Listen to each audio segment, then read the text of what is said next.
Friends, welcome back to my YouTube channel study lover RP. ये हमारी घटना चक्र पूर्वालोकन की सीरीज चल रही है। इसमें हम पढ़ रहे हैं भारतीय इतिहास। हमारा चैप्टर चल रहा है 5 जैन धर्म। लास्ट क्लास में हमने इसके क्वेश्चन नंबर 23 तक कंप्लीट कर लिया था। आज की क्लास में हम आगे के क्वेश्चन सॉल्व करेंगे। तो चलिए हम अपनी क्लास स्टार्ट करते हैं। क्वेश्चन नंबर 24 है, स्यादवाद सिद्धांत है। तो इसका आंसर है ऑप्शन सी। किसका सिद्धांत है? ये जैन धर्म का। महावीर स्वामी जैन धर्म के 24वें तीर्थंकर थे। इन्होंने वेदों की अपौरुषेयता स्वीकार करने से इनकार कर दिया था तथा धार्मिक सामाजिक रूढ़ियों एवं पाखंड है उनका विरोध किया। उन्होंने आत्मवादियों तथा नास्तिकों के एकांतिक मतों को छोड़कर बीच का मार्ग अपनाया, जिसे स्यादवाद कहा गया। स्यादवाद को शब्द भंगिनी के नाम से भी जाना जाता है। यह ज्ञान की सापेक्षता का सिद्धांत है। क्वेश्चन नंबर 25, स्यादवाद संबंधित है तो किससे संबंधित है? ऑप्शन बी आंसर, जैन से।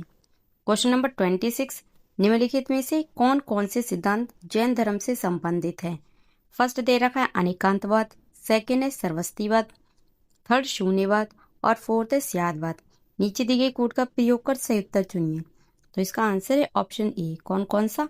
अनेकांतवाद और स्यादवाद, ये दोनों ही जैन धर्म से संबंधित हैं।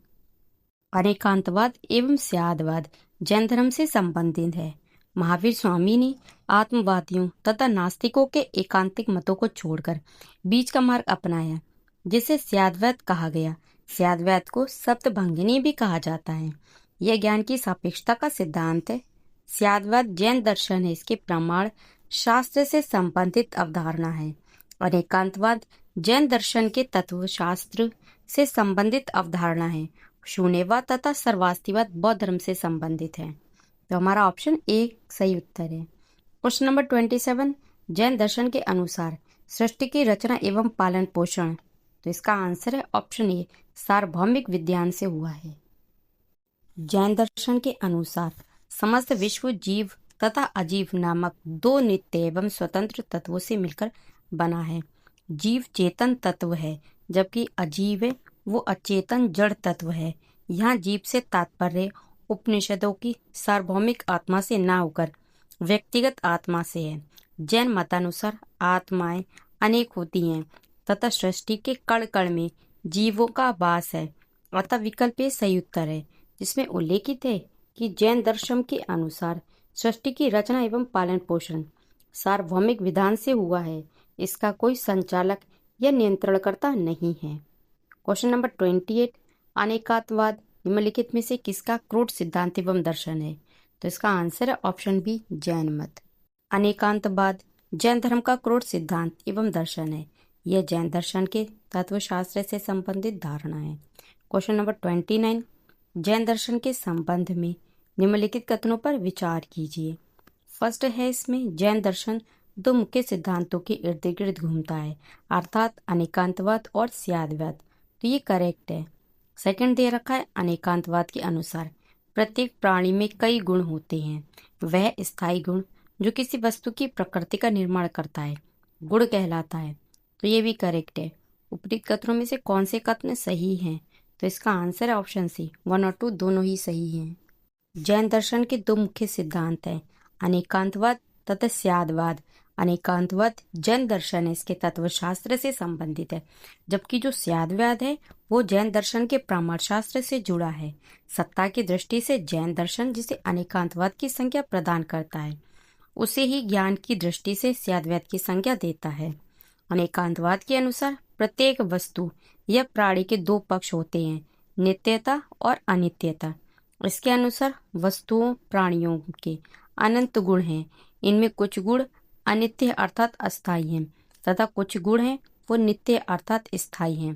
नित्य गुण वे हैं जो वस्तुओं में निरंतर विद्यमान रहते हैं। इसके विपरीत अनित्य गुण वे हैं जो निरंतर परिवर्तित होते रहते हैं। अतः नित्य गुण वस्तु प्राणी इसके स्वरूप या प्रकृति का निर्धारित करते हैं, इसलिए उन्हें आवश्यक गुण भी कहते हैं। जैन आवश्यक गुणों को जो वस्तु के स्वरूप को निर्धारित करते हैं गुण मतलब एट्रीब्यूट कहते हैं, तथा अनावश्यक गुण को पर्याय मोड्स कहते हैं। गुण अपरिवर्तनशील होते हैं जबकि पर्याय हैं वो परिवर्तनशील होते हैं। क्वेश्चन नंबर 30 है, निम्नलिखित में से कौन सा धर्म विश्व विनाशकारी प्रलय की अवधारणा में विश्वास नहीं करता? तो इसका आंसर है ऑप्शन बी, जैन धर्म। जैन धर्म में ईश्वर की कल्पना नहीं की गई है। इस धर्म के अनुसार जगत की सृष्टि नहीं की गई है। यह संसार नित्य और शाश्वत है। इसमें किसी समय प्रलय नहीं होता है।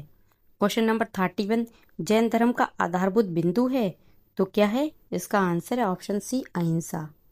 अहिंसा जैन धर्म का आधारभूत बिंदु है।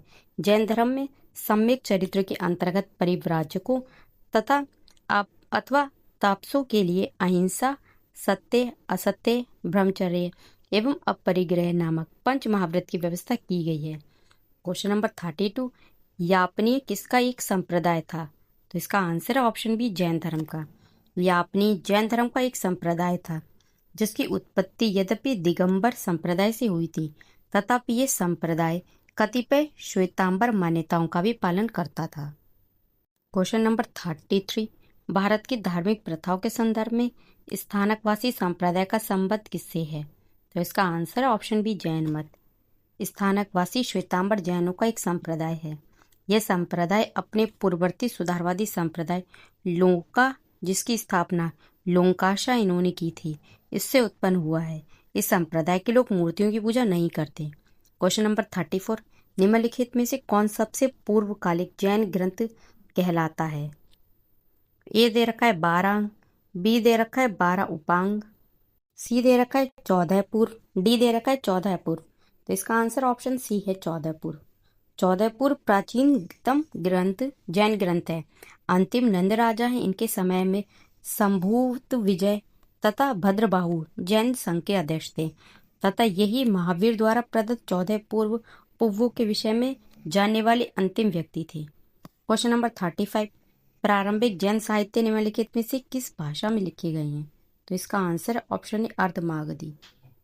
प्राय सभी प्रारंभिक धार्मिक जैन साहित्य अर्धमागधी भाषा में लिखे गए हैं। इसके 12 अंग अर्धमागधी में ही हैं। बाद में जैन धर्म ने प्राकृतिक भाषा को अपनाया। ये ग्रंथ ईसा की 6वीं शताब्दी में गुजरात में वल्लभी नामक स्थान है, इस पर अंतिम रूप से अलंकृत किए गए। क्वेश्चन नंबर 36, निम्नलिखित में से कौन सा स्थल पार्श्वनाथ से संबद्ध होने के कारण जैन सिद्ध क्षेत्र माना जाता है? तो इसका आंसर ऑप्शन सी, सम्मेद शिखर। पार्श्वनाथ जैन धर्म के 23वें तीर्थंकर थे जिनका जन्म वाराणसी में महावीर स्वामी से 250 वर्ष पहले हुआ था। काशी के शासक इक्ष्वाकुवंशी अश्वसेन उनके पिता थे तथा जो महारानी वामा हैं वो उनकी माता थी। 30 वर्ष की आयु के बाद उन्होंने गृह त्याग कर दिया और अपना जीवन वैराग्य और तपश्चर्या में लगाया। वाराणसी के निकट आश्रम पद उद्यान में समाधिस्थ होकर कठिन तपस्या करने के उपरांत उन्हें 84वें दिन कैवल्य मतलब ज्ञान प्राप्त हुआ। पार्श्वनाथ का परिनिर्वाण सम्मेद शिखर मतलब सम्मेद पर्वत है उस पर हुआ था। इसी कारण यह जैन सिद्ध क्षेत्र माना जाता है। क्वेश्चन नंबर 37 है, निम्नलिखित में से कौन सा आरंभिक जैन साहित्य का भाग नहीं है? तो इसका आंसर है ऑप्शन ए, थेरीगाथा। थेरीगाथा बौद्ध साहित्य है। आचारांग सूत्र, सूत्र कृतंग और बृहकल्प सूत्र आरंभिक जैन साहित्य के भाग हैं। क्वेश्चन नंबर 38, जैन संप्रदाय में प्रथम विभाजन के समय श्वेतांबर संप्रदाय के संस्थापक थे तो कौन थे? ऑप्शन ए आंसर है, स्थूलभद्र। मौर्य काल में मगध में अत्यंत भीषण दुर्भिक्ष अकाल पड़ा। फलता वहां रहने वाले जो जैन संघ है इनके भद्रबाहु अपने अनुयायियों को लेकर दक्षिण चले गए। अकाल समाप्त होने के बाद भद्रबाहु अपने अनुयायी हैं उनके साथ पुनः यहाँ लौट आए, किंतु जैन संघ के नियमों को लेकर भद्रबाहु और स्थूलभद्र के बीच मत वैभिन्न हो गया। स्थूलभद्र अकाल के समय मगध में ही रहे और उनके अनुयायी भी वहीं थे। उन्होंने अपने अनुयायी उनको सफेद वस्त्र धारण करने के लिए निर्देश दिया, किंतु भद्रबाहु ने निर्वस्त्र रहने के लिए अपने अनुयायी हैं उनको शिक्षा दी। इस प्रकार जैन संघ है इसमें 2 संप्रदाय विकसित हुए, श्वेतांबर और दिगंबर। क्वेश्चन नंबर 39, भगवान महावीर का प्रथम शिष्य था तो कौन था? जमाली। ऑप्शन ए।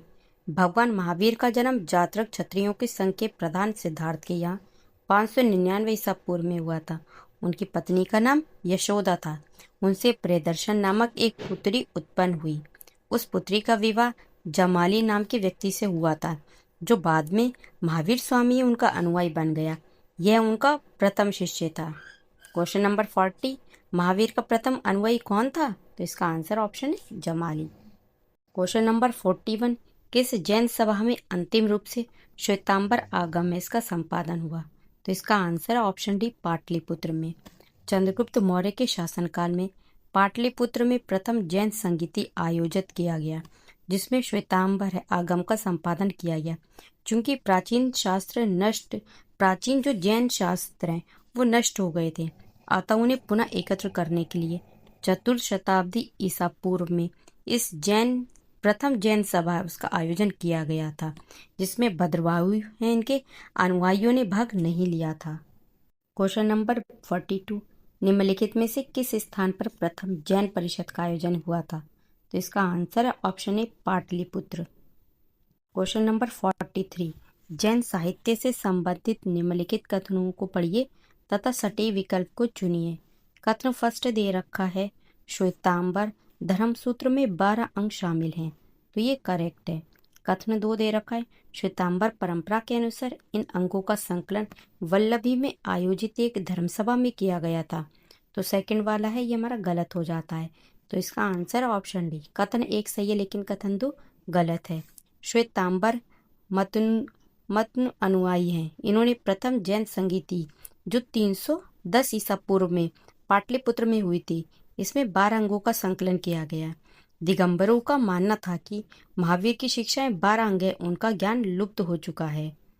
इनकी जो 12 अंगों का ज्ञान था, उन्होंने इस सभा में भाग नहीं लिया था, अतः कथन 1 सत्य तथा कथन 2 असत्य है।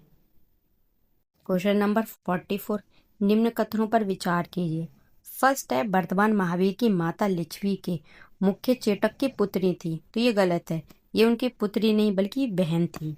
सेकंड है, गौतम बुद्ध की माता कोलीय राजवंश की राजकुमारी थी, तो ये करेक्ट है। थर्ड है, 23वें तीर्थकर पार्श्वनाथ बनारस से थे, तो ये भी करेक्ट है। इन कथनों में से कौन से सही है? तो इसका आंसर है ऑप्शन सी, 2 और 3 सही है, फर्स्ट वाला गलत है। वर्धमान महावीर की माता त्रिशला या विदेहदत्ता वैशाली के लिच्छवी कुल के प्रमुख चेटक की बहन थी, ना कि पुत्री। इसी कारण मातृपक्ष है, इससे वे मगध के हर्यक शासक बिंबिसार तथा अजातशत्रु के निकट संबंधी थे। द्वितीय कथन सही है। 23वें तीर्थकर पार्श्वनाथ का जन्म वाराणसी मतलब बनारस में भगवान महावीर से लगभग 250 वर्ष पूर्व हुआ था। इस प्रकार विकल्प सी सही उत्तर है। क्वेश्चन नंबर 45, प्राचीन जैन धर्म के संबंध में निम्नलिखित कथनों में से कौन सा एक सही है? तो इसका आंसर ऑप्शन सी, प्रथम शतक ईसा पूर्व में जैन धर्म को कलिंग के राजा खारवेल का समर्थन मिला। उपयुक्त कथनों में केवल विकल्प सी सत्य है। दक्षिण भारत में जैन धर्म का प्रचार आचार्य भद्रबाहु एवं उनके शिष्यों द्वारा हुआ था। भद्रबाहु के समर्थक दिगंबर कहलाए। इन्होंने पाटलिपुत्र में आयोजित जैन धर्म की प्रथम महासभा में भाग नहीं लिया था, जबकि कलिंग का चेदी वंशीय शासक खारवेल जैन धर्म का अनुयायी था। उसने जैन साधुओं इनको संरक्षण प्रदान किया और उनके निर्वाह के लिए प्रभुत दान दिए तथा उनके रहने के लिए आरामदायक निवास स्थान बनवाए। उसने भुवनेश्वर के पास उदयगिरी तथा खंडगिरी पहाड़ियों को कटवाकर जैन भिक्षुओं के निवास के लिए गुहा विहार बनवाए थे। जैन धर्म की प्रारंभिक अवस्था में चित्र पूजा या मूर्ति पूजा प्रचलित नहीं थी। क्वेश्चन नंबर 46, निम्नलिखित में से कौन से कथन जैन सिद्धांतों के अनुरूप हैं? फर्स्ट है, कर्म को विनिष्ट करने का सुनिश्चित मार्ग तपश्चर्या है, तो ये करेक्ट है। सेकंड, प्रत्येक वस्तु में चाहे वह सूक्ष्मतम कण हो आत्मा होती है, तो ये भी करेक्ट है। थर्ड, कर्म आत्मा का विनाशक है और अवश्य इसका अंत करना चाहिए, तो ये भी करेक्ट है। नीचे दी गई कोड का प्रयोग कर सही उत्तर चुनिए, तो इसका आंसर ऑप्शन डी 1 2 3 तीनों ही करेक्ट है। जैन सिद्धांतों के अनुसार सृष्टि से कण कण में जीवों का वास है। इस सिद्धांत में कर्म को बंधन का कारण तथा सूक्ष्म तत्व भूतत्व माना गया है, जो जीव में प्रवेश कर उसे नीचे संसार की ओर खींच लाता है।